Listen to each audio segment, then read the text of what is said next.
All right, let's talk about something that could be quietly killing your website's performance.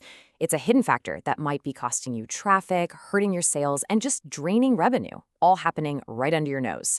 So let's get right into it. So you see this number, 53%. What is that? On its own, it's just a percentage. But in the world of websites and online business, this number represents a really harsh reality. It's basically a deadline set by every single person who visits your site. And here's what that means. More than half of your visitors on a mobile phone are just gone if your site takes longer than 3 seconds to load. That's it. 3 seconds. That's the entire window you have before a potential customer just gives up and becomes a lost sale. And this isn't just about them being impatient. This has a direct financial cost. And if you think 3 seconds is tough, check this out. This is a quote from Amazon, and they found that every 1/10 of a second of delay, something you can't even perceive, costs them 1% in sales. I mean, if a company as massive as Amazon is obsessed with milliseconds, that should tell you everything you need to know. This is a game of inches. Okay, but here's where it gets really interesting. Losing half your visitors and bleeding money is obviously bad, but the problem goes way deeper than just frustrated users. Something fundamental has changed about how the internet's biggest gatekeeper, Google, actually sees your website. And this is the absolute key. Your website speed isn't just a nice-to-have feature anymore. It has officially become a direct ranking factor for Google.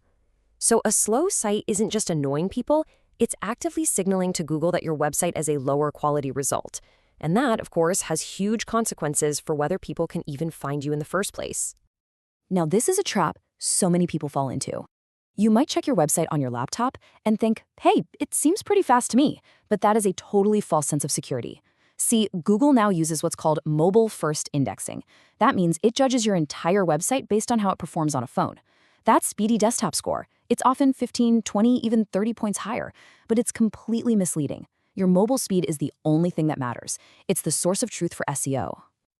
Okay, so if Google is grading your site based on that mobile experience, what's on the test, right? What's on this official report card? How does it even measure what a good experience is? Well, lucky for us, Google has been incredibly specific about it. They've laid out the exact metrics they use. They have a name. Core Web Vitals. And listen, this isn't some SEO rumor or a theory. These are publicly stated official metrics that Google uses to measure the health of your site. And whether you pass or fail this test directly impacts how high you show up in search results. You can think of them as the 3 big questions Google is asking about your site from a user's point of view. Look, before we get into all the geeky acronyms, let's just break this down into what it feels like for a real person visiting your site. They're basically asking 3 things without even realizing it. First, how fast does something useful actually show up? That's loading. Second, how soon can I click on a button and have something happen? That's interactivity. And third, does the page jump all over the place while I'm trying to read or click something? That's visual stability. So for that first feeling that is this thing ever going to load feeling, Google measures something called largest contentful paint, or LCP. It's not about when the whole page is done, but when the single biggest, most important piece of content is visible. It's Google's way of measuring that, okay, it's working moment for the user. And what about that second feeling? Being able to actually do something on the page. For that, we have first input delay, or FID. This measures that tiny gap in time between when you click a link and when the website actually starts to do something about it. A bad FID score is that awful feeling when you click and nothing happens. It makes the site feel broken. And finally, that third one. You know that super annoying thing where the page jumps around as you're trying to read?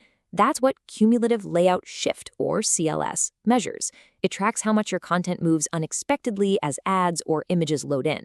It's the reason you sometimes accidentally click on the wrong button. It's just a terrible user experience. Okay, so we know what's on the test, we know the questions, but what actually happens if your site fails? What's the price of failure? Well, the consequences aren't just some abstract idea. They are concrete, they are measurable, and they hit your business right where it hurts. And the data is pretty brutal, honestly. Studies show that websites that fail these core web vitals see an average ranking drop of 3.7 positions. That might not sound like a lot, but that can easily be the difference between being on the first page of Google and being totally buried on the second. So you might be thinking, 3.7 positions? Is that really a big deal? Well, in terms of actual human beings visiting your site, the impact is staggering. It translates directly to this. Yeah, dropping just a few spots can literally wipe out between 27 and 39% of your organic traffic. We're talking about a third of your potential customers from Google who now will never even see your website. They're just going to click on your faster, higher ranking competitor instead. Failing this test pretty much makes you invisible. All right, so that's all the doom and gloom. But here's the good news. Google is not trying to trick you. They've given us the questions on the test, and they have also given us the answer key. There are crystal clear, measurable targets that you need to aim for. This is it. This is the blueprint. For LCP, that loading speed, you need to be under 2.5 seconds. For FID, your interactivity, you have to respond in under 100 milliseconds. That's lightning fast. And for CLS, the visual stability, your score needs to be below 0.1. These aren't suggestions. These are the hard targets you need to hit to pass. So, it all comes down to this one simple but really critical question you have to ask yourself. You've seen the stakes, you have the blueprint. The only question left is, where does your website stand? Is it passing Google's test and bringing in every visitor it can? Or is this hidden ranking factor quietly holding your business back every single day?